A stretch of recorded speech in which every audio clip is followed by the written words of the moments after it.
La blague, c'est quoi? C'est que quelqu'un est allé chercher un emploi dans une grosse structure. Il voulait être gardien, parce que lui n'est pas allé à l'école. Il voulait être gardien dans cette structure.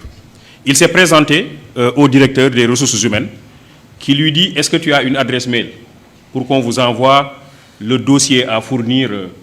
Le monsieur dit: j'ai pas d'adresse mail. On lui dit: donc tu ne peux pas être gardien chez nous, parce que ça c'est le minimum, il faut avoir une adresse mail. Le monsieur part et en rentrant, il voulait acheter une barre de cigarettes et il a vu qu'il n'avait pas de boutique sur toute la ruelle. Dit: ça c'est une idée pour moi, je vais commencer par une petite table et je vais vendre des barres de cigarettes. Il commence par cette affaire qui marche bien.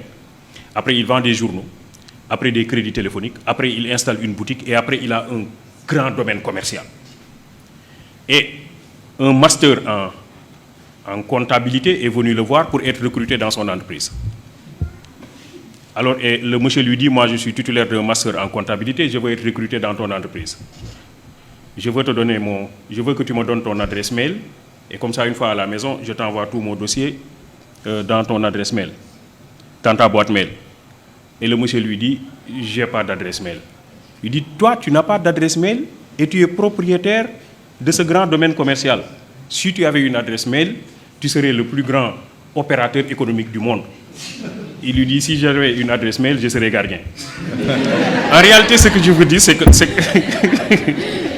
c'est ça aussi l'entrepreneuriat. L'idée, c'est quoi? L'idée, c'est se connecter à soi. Et pour pouvoir interroger les multiples opportunités qui existent dans la localité, dans l'environnement.